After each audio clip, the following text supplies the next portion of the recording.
కాంగ్రెస్ ప్రభుత్వ పాలన గురించి మూడు ముక్కల్లో చెప్పాలి అంటే డైవర్షన్, సబ్వర్షన్, పర్వర్షన్.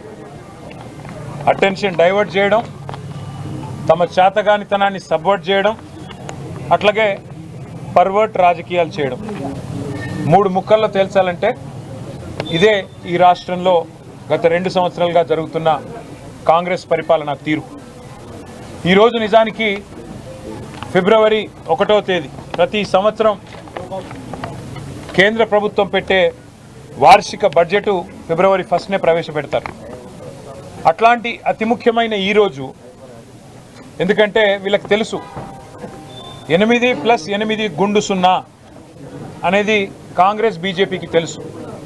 8 మంది పార్లమెంట్ సభ్యులు కాంగ్రెస్కున్నా, 8 మంది పార్లమెంట్ సభ్యులు భారతీయ జనతా పార్టీకున్నా, తెలంగాణకి గత 2 బడ్జెట్లలో దక్కింది 0, ఈ బడ్జెట్లో కూడా దక్కేది 0 అనేది స్పష్టంగా తెలుసు. కాబట్టి ఇవాళ కేవలం ఆ అంశం మీదకి, వీళ్ళ వైఫల్యం మీదకి, వీళ్ళ చాతగానితనం మీదకి, వీళ్ళ అసమర్థత మీదకి కేంద్రంతో పోరాడి నిధులు తేలేని మరి తమ వైఫల్యాన్ని కప్పిపుచ్చుకోవడానికే ఈరోజు ఉద్దేశపూర్వకంగా మా నాయకుడు కేసీఆర్ గారికి ఆగమేఘాల మీద ఏదో ఆకాశం ఏదో కూలిపోయినట్టు 2 సంవత్సరాల కిందట విచారణ ప్రారంభమైతే 2 సంవత్సరాల కిందట కేసు పెడితే ఈరోజు కేసీఆర్ గారికి కేంద్ర బడ్జెట్ ప్రవేశపెట్టే రోజు తమ వైఫల్యాన్ని కప్పిపుచ్చుకోవడానికి 8+8 గుండు 0 అని రాష్ట్ర ప్రజలు మళ్ళీ అంటారనే భయంతో కేవలం ఫోకస్ షిఫ్ట్ కోసమే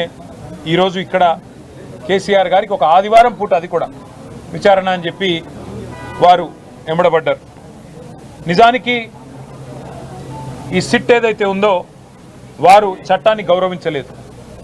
భారత ప్రభుత్వం పార్లమెంట్ ద్వారా తెచ్చిన బిఎన్ఎస్ఎస్ చట్టాన్ని కూడా వీరు గౌరవించలేదు. అందులో పొందుపరిచిన నిబంధనలు కూడా గౌరవించలేదు. ఆ విషయాన్ని నిన్న మా ఆర్ఎస్ ప్రవీణ్ గారు చాలా వివరంగా మీకు చెప్పారు. సిట్ చట్టాన్ని గౌరవించలేదు, కానీ మేము ఒక బాధ్యత గల పార్టీగా, తెలంగాణ ప్రజల గొంతుగా, తెలంగాణ ప్రజల ప్రతినిధిగా పెద్దలు కేసీఆర్ గారు ఈరోజు సిట్ చట్టాన్ని గౌరవించకపోయినా, రాష్ట్ర ప్రభుత్వం ఆడిచ్చినట్టు ఆడుతున్నా కేసీఆర్ గారు మాత్రం చట్టం మీద, న్యాయం మీద ఉన్న గౌరవంతో పూర్తి స్థాయిలో ఇవాళ విచారణకు సహకరించి, ఆయనకు నిజానికి ఇక్కడ రావాల్సిన అవసరం లేదు. తాను నివాసం ఉండే చోటే నేను విచారణకు హాజరవుతాను అని చెప్తే ఏ కోర్టు అయినా వెంటనే తీర్పిస్తుంది, ఎందుకంటే గతంలో ఎన్నో ప్రెసిడెంట్స్ ఉన్నాయి. కానీ కేసీఆర్ గారు మాత్రం తాను ఏ తప్పు చేయలేదు కాబట్టి, మేము ఏ తప్పు చేయలేదు కాబట్టి నిజాయితీగా ఈరోజు వారు రావాల్సిన అవసరం లేకున్నా, అవసరమైతే న్యాయస్థానాన్ని ఆశ్రయించే అవకాశం ఉన్నా, చట్టాన్ని గౌరవించే ఒక రాజ్యాంగబద్ధమైన పదవిలో ఉన్న గౌరవ ప్రతిపక్ష నాయకుడిగా, తెలంగాణ తొలి ముఖ్యమంత్రిగా, గౌరవ ప్రజాప్రతినిధిగా వారు ఈరోజు సిట్కి సంపూర్ణంగా సహకరించారు. వారు అడిగిన ప్రతి ప్రశ్నకి స్పష్టంగా కుండబద్దలు కొట్టినట్టుగా సమాధానం ఇచ్చారు. ఈ రోజుతో నాకు అర్థమైన కాడికి, నాకు తెలిసిన కాడికి, మరి ఈ రాష్ట్రంలోని పోలీస్ యంత్రాంగానికి, ముఖ్యంగా ఈ రాష్ట్ర డీజీపీకి, సిట్కి నాయకత్వం వహిస్తున్న పెద్దలకి ఒక విషయం తేటతెల్లమైందని నేను అనుకుంటా ఉన్నా. అసలు ఎలాంటి తప్పు జరగలేదు అనే మాట స్పష్టంగా ఈ విచారణను నిర్వహిస్తున్న అధికారులకు ఇవాళ తేటతెల్లమైందని చెప్పి నేను భావిస్తూ ఉన్నా. ఎందుకంటే నిజానికి ఏ తప్పు జరగలేదు, ఏ తప్పు ఎక్కడా కూడా మా ప్రభుత్వం ఎన్నడూ చేయలేదు. ఎన్నో పుకార్లు, ఎన్నో నీలాపనిందలు, ఎన్నో రకాల కథనాలు, ఎన్నో రకాల అపోహలని ప్రజల్లో సృష్టించే విధంగా గత 2 సంవత్సరాలుగా లీకుల రూపంలో ఇస్తూ ఇవాళ ఈ కాంగ్రెస్ పార్టీ పెద్దలు ఏదైతే పైశాచికానందం పొందుతూ ఉన్నారో ఈ రోజుతో దానికి ఫుల్ స్టాప్ పెడతారని మేము ఆశిస్తూ ఉన్నాం. మీడియా కూడా దయచేసి నా ప్రార్థన, ప్రతిసారి విచారణ జరగంగానే మీ దగ్గరికి ఏదో లీకుల రూపంలో పంపుతారు. ఆ లీకులను దయచేసి విశ్వసించకండి. ఆ లీకులు ఎటుబడితే అటు బాధ్యతారాహిత్యంగా ఏవైతే ఇవాళ కావాలని నిజంగానే ఏమైనా చెప్పేది ఉంటే స్పష్టంగా స్టేట్మెంట్ ఇవ్వచ్చు. నిజంగానే ఏదైనా తప్పు జరిగింటే అధికారులు ముందుకొచ్చి చెప్పొచ్చు, మంత్రులు ముందుకొచ్చి చెప్పొచ్చు, బాధ్యతలో ఉన్న వ్యక్తులు ముందుకొచ్చి చెప్పొచ్చు. కానీ మరి కేవలం లీకుల మీద ఆధారపడి మరి ఇదిగో పులి అంటే అదిగో తోక అన్నట్టుగా నడుపుతా ఉన్నారంటేనే ఈ కేసులోని డొల్లతనం బయటపడుతుందనే మాట కూడా నేను మీకు విజ్ఞప్తి చేస్తా ఉన్నా. మరి పరిస్థితులు ఇట్లా ఉంటే ఒకవైపు కేంద్ర బడ్జెట్లో రాష్ట్రానికి అన్యాయం జరిగితే కేంద్రం కనీసం ఎంగిలి మెతుకులు కూడా మనకు విధించకపోతే బాధ్యతలో ఉన్న మంత్రులు, బాధ్యతలో ఉన్న ముఖ్యమంత్రి గారు ఎక్కడుండాలా, ఏం చేయాలి? ఈరోజు మంత్రులేమో కేసీఆర్ గారిని తిరుగుతూ ఉన్నారు, ముఖ్యమంత్రి గారేమో గాలి తిరుగుడు తిరుగుతూ ఉన్నాడు. విదేశాల్లో విహారయాత్రలు, ఆయన పర్వట్టు కోరికలన్నీ నెరవేర్చుకునే విధంగా కార్యక్రమాలు చేస్తూ ఉన్నాడు. మున్సిపల్ ఎన్నికలు ఒకవైపు జరుగుతూ ఉన్నాయి. రేపు చివరి రోజు నామినేషన్ విత్డ్రాల్స్కి ఇంకా ఇతరత్ర కార్యక్రమానికి బీఫామ్ ఇచ్చేదానికి రేపో ఎల్లుండో.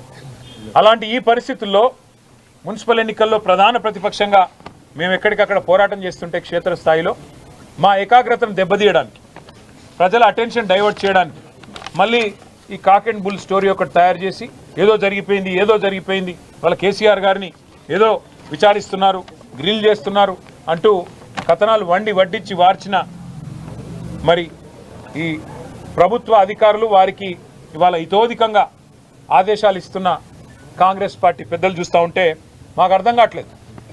ఈ అసత్య కథనాలు, ఈ లీకులు, ఈ అబద్ధాలు, ఈ అదిగో పులి అంటే ఇదిగో తోక అనే పనికిమాలిన వ్యవహారం అంతా చూస్తూ ఉంటే అసలు ఈ విచారణ ఎవరి ఆధీనంలో జరుగుతుందో మాకు అర్థం కావట్లేదు. ప్రదేశ్ కాంగ్రెస్ కమిటీ అధ్యక్షుడు మహేష్ గౌడ్ గారి నాయకత్వంలో సిట్ ఉందా, లేక అధికారుల ఆధీనంలో ఉందా మాకైతే అర్థం కావట్లేదు. విచారణ చేసేది సిట్టా, లేక పీసీసీయా, లేక బీజేపీనా, అది కూడా మాకు అర్థం కావట్లేదు.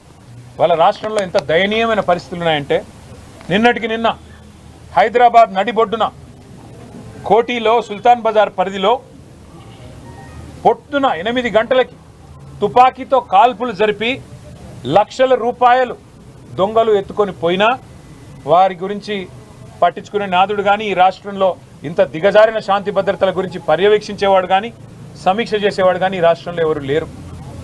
చివరికి ఎంత దారుణం అంటే గంజాయి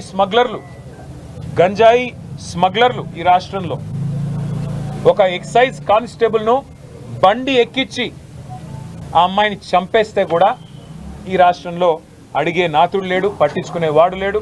ప్రభుత్వం నుంచి స్పందన అనేది సున్నా. అంటే ఎంత దయనీయమైన పరిస్థితుల్లో ఈ రాష్ట్రంలో శాంతి భద్రతలు ఉన్నాయో దీన్ని బట్టే చెప్పొచ్చు. సమ్మక్క సారక్క జాతర, కోట్లాది మంది ప్రజలు గొప్ప జాతరగా, తెలంగాణ కుంభమేళగా జరిగే అద్భుతమైన పండుగ, తెలంగాణ ప్రజలకు అత్యంత ప్రీతిపాత్రమైన పండుగ. అలాంటి పండుగలో అధ్వాన్నమైన ఏర్పాట్లు ఉన్నాయని చెప్పి అక్కడ భక్తులు తిరగబడుతుంటే, అక్కడ భక్తులు ఇవాళ చివరికి మంత్రుల అద్దాలు ధ్వంసం చేస్తుంటే, మంత్రుల కార్ల అద్దాలు ధ్వంసం చేస్తుంటే ఎంత అధ్వానంగా ఈ రాష్ట్రంలో ట్రాఫిక్ నిర్వహణ, శాంతి భద్రతల నిర్వహణ, కనీసం ప్రజల మనోభావాల్ని గౌరవిస్తూ తెలంగాణ కుంభమేళాలో కనీస ఏర్పాట్లు కూడా చేయలేకపోతే సమీక్షించేవాడు లేడు. ఎక్కడున్నారయ్యా ముఖ్యమంత్రి గారంటే గాలి మాటలు మాట్లాడుతూ గాలి తిరుగుడు తిరుగుతూ ఉన్నారు, రాష్ట్రంలో మాత్రం లేరు. ఇవాళ మాకు అర్థమైంది ఏంటంటే ఈ వ్యవహారం మొత్తం చూస్తుంటే గత వారం రోజులుగా కాలక్షేపం ఏదైతే చేస్తున్నారో, ముఖ్యమంత్రి గారు తిరిగి తెలంగాణలో వచ్చే వరకు మరి గతంలో ఓ సినిమా వచ్చింది, హిట్ 1, హిట్ 2, హిట్ 3 అని 3 భాగాలుగా. అట్లాగే సిట్ 1, సిట్ 2 అని చెప్పి టైంపాస్ కార్యక్రమం చేస్తూ ఉన్నారు. ఎందుకు చేస్తున్నారో వారికే తెలవాలి, మాకైతే తెలియదు. కేవలం ఏదో జరిగిపోయినట్టు ఇదిగో పులంటే అదిగో తోక అని ఒక డ్రామా తప్ప ఏమీ లేదు. ఒకటి మాత్రం చివరిగా నేను చెప్పదలుచుకున్నా, కేసీఆర్ గారి మీద బురద జల్లాలి అనుకుంటే అది సూర్యుడి మీద ఉమ్మేయడమే అవుతుంది. అది తిరిగి వచ్చి తమరి ముఖం మీదే పడుతుంది రేవంత్ రెడ్డి గారు, ఇది గుర్తుపెట్టుకోండి. ఇక చివరిగా మీ చెత్త రాజకీయం, ఈ లీకులు, పనికిమాలిన విచారణలు 2 ఏళ్ళు కాలక్షేపం చేశారు. 50-60 ట్రిప్పులు కొట్టినట్టున్నారు ఢిల్లీకి. ప్రతి వారం ఢిల్లీకి పోవాలి, కాంగ్రెస్కు మూటలు సమర్పించుకోవాలి. కాంగ్రెస్కు మూటలు ఇవ్వకపోతే కాంగ్రెస్ పెద్దలకు మీ సీటు పోతుంది. అట్లాగే ఢిల్లీలో ఉండే బీజేపీ పెద్దలను అర్ధరాత్రి దొంగరాత్రి వెళ్ళి కాళ్ళు పట్టుకోవాలి, నా కేసులు దయచేసి పెట్టకండి, దయచేసి నేను అవసరమైతే భవిష్యత్తులో మీతో కలిసి నడుస్తా అని కాళ్ళు పట్టుకోవాలి. ఇది ఒకటే మీకు తెలిసింది. ఈ 2 ఏళ్లలో మరి మీరు రాష్ట్రానికి సాధించింది ఏమన్నా ఉందా దయచేసి చెప్పాలని చెప్పి నేను రాష్ట్ర ప్రభుత్వాన్ని అడుగుతా ఉన్నా. బుద్ధి తెచ్చుకొని ఇప్పుడు అన్ని ట్రై చేశారు మీరు. కాళేశ్వరం అన్నారు, స్కామ్ అన్నారు. 93,000 కోట్లు ఖర్చు అయిన దానిలో 1,00,000 కోట్ల స్కామ్ అన్నారు. అట్లాగే ఫార్ములా ఈ కుంభకోణం అన్నారు, ఏదో జరిగిందన్నారు. విద్యుత్ విషయంలో ఏదో రిటైర్డ్ జడ్జి గారు, సుప్రీంకోర్టు జడ్జి మదన్ లోకూర్ గారిని వేసి ఏదో సాధిస్తామన్నారు. మరి ఇప్పుడు ట్యాపింగ్ అంటూ 2 ఏళ్ళుగా టైంపాస్ చేస్తున్నారు. ఒక్కొక్కటిగా ప్రజలకు మరి అన్ని విషయాలు తేటపడుతున్నాయి. కొంతమంది యాక్టర్ల ఫోన్లు ట్యాప్ చేశారని చిల్లర ప్రచారం చేశారు. మళ్ళీ తర్వాత అధికారులే అట్లాంటిది ఏమీ లేదు, అంతా బోగస్ అని కొట్టేసే పరిస్థితి. ఇది కూడా అదే పద్ధతుల్లో మరి ఫైనల్ స్టేజ్కి వచ్చింది. కాబట్టి నేను రాష్ట్ర ప్రభుత్వానికి ఒక ప్రతిపక్ష నాయకుడిగా, బాధ్యత గల ప్రతిపక్ష శాసనసభ్యుడిగా ఒక సూచన చేస్తా ఉన్నా. ఇకనైనా మీరు ఈ అటెన్షన్ డైవర్షన్ గేమ్లు ఆపేసి ఇప్పుడు బడ్జెట్ ప్రవేశపెట్టే టైం వచ్చింది. ఇది మీకు 3వ బడ్జెట్. దీని తర్వాత మీకు మిగిలేది ఒకటే బడ్జెట్. ఆ తర్వాత లాస్ట్ ఇయర్ అయితే ఎట్లాగూ ఎలక్షన్ ఇయర్, మీరు పెట్టిన దానికి చిత్తు కాగితంతో గీకి పారేసుకునే దానికి ఎంత విలువ ఉంటుందో లాస్ట్ ఇయర్ మీరు పెట్టే బడ్జెట్ కూడా అంతే విలువ ఉంటుంది. కాబట్టి ఈ 2 బడ్జెట్లు ఏవైతే మీ చేతుల్లో ఉన్నాయో అందులో ఇప్పుడు పెట్టబోయే బడ్జెట్ ఫిబ్రవరిలో పెడతారో మార్చిలో పెడతారో రాష్ట్ర బడ్జెట్, ప్రజలు మీ వైపు చూస్తున్నారు.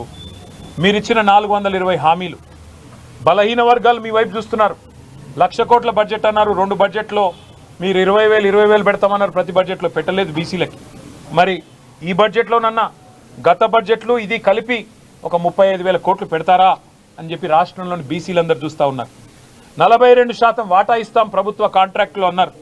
మరి పొంగులేటి శ్రీనివాసరెడ్డికి వస్తున్నాయి కాంట్రాక్టులు తప్ప ఈ రాష్ట్రంలో ఏ బలహీన వర్గ సోదరుడికి రావడం లేదు. అందుకే బీసీ కాంట్రాక్టర్లు మీ వైపు చూస్తున్నారు. దళిత బంధు 10 లక్షలు ఇస్తే మేము 12 లక్షలు ఇస్తామని జబ్బలు జరుచుకున్నారు. మల్లికార్జున్ ఖార్గే గారిని తీసుకొచ్చి చేవెళ్లలో ఎస్సీ ఎస్టీ డిక్లరేషన్ పేరిట హడావుడి చేశారు.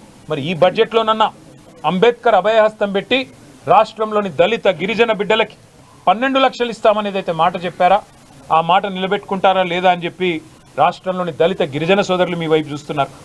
మైనారిటీలోకి సబ్ ప్లాన్ అన్నారు. మరి మైనారిటీ సబ్ ప్లాన్ ఏమైనా పెడతారా? మరి మైనారిటీలకు కనీసం ఏదన్నా న్యాయం చేస్తారా? మైనారిటీ సోదరులు చూస్తూ ఉన్నారు. అట్లాగే విద్యా భరోసా కార్డు అన్నారు, 5 లక్షలు మా విద్యార్థులు చూస్తూ ఉన్నారు మీ వైపు. మీ 420 హామీలు, మీ 6 గ్యారంటీలు ఆడబిడ్డలు ఎదురు చూస్తున్నారు. మహాలక్ష్మి నెలకు 2,500 ఎప్పుడు వస్తాయని. ఇవాళ మేము మున్సిపాలిటీలో ఇల్లు తిరుగుతుంటే బిడ్డ 2,500 ఎప్పుడు ఇస్తారు అని మమ్మల్ని అడుగుతున్నారు. అబద్ధాలు చెప్పింది మీరు, అడుగుతున్నది మమ్మల్ని. ఇది ఈరోజు రాష్ట్రంలోని పరిస్థితి. ఇవాళ రాష్ట్రంలో ఈ పరిస్థితులు ఉంటే మీరు గాలి మాటలు, గాల్లో విహారాలు, సిట్ల పేరిట కాలక్షేపాలు బంద్ చేసి బడ్జెట్ మీద దృష్టి పెట్టండి. రాష్ట్ర ప్రజలకు ఇచ్చిన 420 హామీలు, 6 గ్యారంటీలు, వాటి అమలును ఎప్పటి నుంచి మొదలు పెడతారు, ఈ బడ్జెట్లో ఎన్ని కేటాయింపులు చేస్తారు? మేము మాత్రం మిమ్మల్ని వదలకుండా రాష్ట్ర ప్రజల తరఫున వెంబడబడతాం. తప్పకుండా ప్రజల తరఫున అడుగుతూనే ఉంటాం. మీరు ప్రజలకు ఎంత బాకీ పడ్డారో బాకీ కార్డుల ద్వారా మేము ప్రతి ఇంటికి మున్సిపల్ ఎన్నికల్లో పోయి వివరంగా చెబుతాం. ఒక్కొక్క రైతుకి మీరు ఇవాళ 60,000 బాకీ పడ్డారు. ఒక్కొక్క పెద్ద మనిషికి, ఒక పెద్ద వయసులో ఉండే అవ్వకు తాతకు మీరు 52,000 బాకీ ఉన్నారు. 26 నెలలకు గాను నెలకు 2,000 చొప్పున. అట్లాగే రైతులకు, మహిళలకు 2,500 చొప్పున 60,000 బాకీ ఉన్నారు ప్రతి మహిళకి రాష్ట్రంలో. ఇవన్నీ కూడా చెబుతాము. బడ్జెట్లో తప్పకుండా మీరు ఇవాళ కేంద్రం నుంచి సాధించలేని నిధులు 60 సార్లు పోతిరి కదా, వారానికి ఒకసారి గాలి మోటార్లో పోతిరి కదా, చార్టర్డ్ ఫ్లైట్లు వేసుకొని మరి ఇవాళ అమెరికాలో సంచరిస్తున్నారు కదా. ఎవరి అబ్బసొమ్ము ఇదంతా? ప్రజల సొత్తు కాదా? తెలంగాణ ప్రజల సొత్తు కాదా? మీ సోకుల కోసం, మీ విలాసాల కోసం మీరు ఈరోజు చేస్తున్న ఈ కాలక్షేపం ఏదైతే ఉందో ప్రజలు అన్నీ గమనిస్తున్నారు. ప్రజలు విఘ్నులు, చైతన్యవంతులు. పెద్ద ఆయన కేసీఆర్ గారిని 2 సార్లు తెలంగాణ ప్రజల చేత ఎన్నుకోబడ్డ ఒక పాపులర్ ముఖ్యమంత్రి. ఇవాళ తెలంగాణలో మనం ఉన్నామంటే ఆ తెలంగాణ సాధనకు ప్రధాన బాధ్యుడు, ప్రధాన నాయకుడు, ఉద్యమ సూర్యుడు కేసీఆర్. అట్లాంటి కేసీఆర్ గారి మీద మీరు చేస్తున్న ఈ చిల్లర ప్రయత్నాలు ఏవైతున్నాయో ప్రజలు గమనిస్తున్నారు. అన్ని గుండెల్లో పెట్టుకుంటారు. సరైన సందర్భంలో కాళోజీ గారు చెప్పినట్టు ఉప్పు పాతర వేసే బాధ్యత కూడా ప్రజలు తీసుకుంటారు.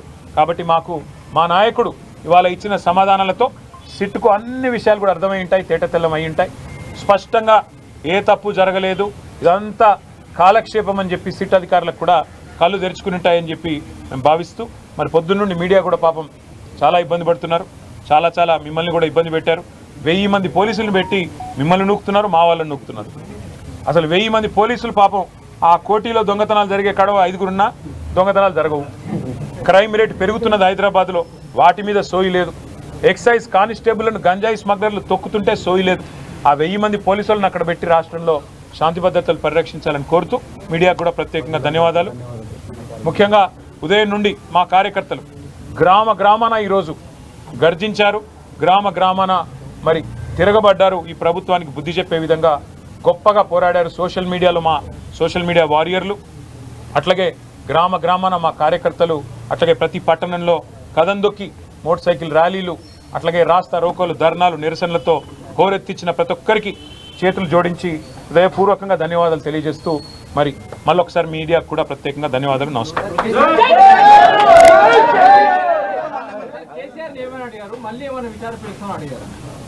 కేసీఆర్ గారిని ఏమడిగారు అంటే, మీరు అయితే కేసీఆర్ గారిని అడగాలి లేదా సిట్ అధికారులను అడగాలి. నాకు తెలిసినంత వరకు కేసీఆర్ గారిని అడిగింది స్పష్టం ఒకటే, ట్యాపింగ్ జరిగిందా అని అడిగారు. అలాంటిది ఏది జరగలేదు, అంతా బోగస్ సృష్టి అని చెప్పింటారు. ఎందుకంటే మమ్మల్ని అదే అడిగారు, బహుశా కేసీఆర్ గారిని కూడా అదే అడిగింటారని నేను అనుకుంటున్నాను. ఏముంటుంది బ్రదర్, 5 గంటల తర్వాత నేను కూడా వెళ్ళాను కదా విచారణకి. అడిగిందే అడగడం, తిప్పి తిప్పి అడగడం. మీరు బయట మీడియాలో మీకు ప్లేట్ బ్రేకింగ్లు పడాలి కదా, గుచ్చి అడుగుతున్నారు, గ్రిల్ చేస్తున్నారు, ఇన్ని గంటలు జరుగుతుంది, అన్ని గంటలు జరుగుతుంది. మీకోసం కాలక్షేపానికి, ప్రజలకి వినోదానికి తప్ప ఇది ఈ కేసులో ఏమీ లేదు. నేను మొన్న చెప్పాను, మళ్ళీ చెప్తున్నాను, it's absolutely a silly case, it's a frivolous case. జరిగింది ఏమీ లేదు తప్పు. కాబట్టి వారు మళ్ళీ పిలిచేది ఉంటుందని నేనైతే అనుకోను వ్యక్తిగతంగా. బట్ మళ్ళీ పిలిస్తే మళ్ళీ పోతాం, మళ్ళీ సహకరిస్తాం, మాకేమీ నష్టం లేదు, మేము చేసిన తప్పేమీ లేదు. Thank you. మహేష్ కుమార్ గౌడ్ గారిని నేను ఒకటే అడుగుతున్నా, రాహుల్ గాంధీ గారిని, సోనియా గాంధీ గారిని ఈడీ విచారణకు పిలిస్తే మరి రాజ్ భవన్ ముందు మీ ముఖ్యమంత్రి మీరు ఎందుకు పోయి ధర్నాలు చేశారు? మేము కూడా గందుకే ధర్నా చేసినాం. మా నాయకుడిని మరి ఇక్కడ పనికిమాల విచారణల పేరిట పేల్చి వేధిస్తే, అది కూడా తెలంగాణ సాధించిన ఉద్యమ నాయకుడు, ఉద్యమ సూర్యుడు, ఆయనను పట్టుకుని మీ పోలీసులు, మీ ప్రభుత్వ యంత్రాంగం వేధిస్తే డెఫినెట్గా తెలంగాణ ప్రజలు, తెలంగాణలోని మరి తెలంగాణలో ఆయన గుండెలో నింపుకున్న వాళ్ళు బయటకు వస్తారు కదా, తప్పే ఉంది అందులో. కాబట్టి మహేష్ కుమార్ గౌడ్ గారికి నేను మళ్ళీ విజ్ఞప్తి చేస్తా ఉన్నా, మీరు సిట్ విచారణకు మీరే చైర్మన్ అయితే అదేదో ప్రకటించుకోండి. మీ బాధ నాకు అర్థం కావట్లేదు. రోజు ఆయనే మాట్లాడుతున్నాడు సిట్టోళ్ళ కంటే ఎక్కువ. పోలీసు వాళ్ళు ఎవరు మాట్లాడతలేరు, ఓన్లీ మహేష్ గౌడ్, మంత్రులు. అదేదో మీరు పంపుతున్న ప్రశ్నలే ఉన్నట్టున్నాయి, అదేదో మీరే చెప్పండి బాహాటంగా, మేమే పంపుతున్నాం, మేమే నడిపిస్తున్నాం, ఇదంతా రాజకీయ కాలక్షేపం అని చెప్పండి, ధైర్యం ఏముంది. థ్యాంక్ యూ, అందరికి నమస్కారం. Thank you. यही करोगे? ठीक है,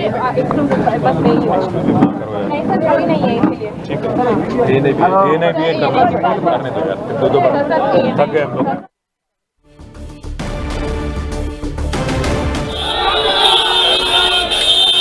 డైవర్షన్, సబ్వర్షన్, పర్వర్షన్ పాలిటిక్స్ అంటూ కూడా కేటీఆర్ క్లియర్ కట్గా కాంగ్రెస్ ప్రభుత్వ తీరును ఎండగట్టారు. 2 పార్టీలకు చెరో 8 మంది ఎంపీలు ఉన్నప్పటికీ కూడా వాళ్ళ అసమర్థతను డైవర్ట్ చేయడానికే కేసీఆర్ విచారణ ఈరోజు చేశారంటూ కూడా సిట్ చట్టాన్ని అతిక్రమించినా కూడా కేసీఆర్ సహకరించారు అని కూడా కేటీఆర్ తెలిపారు.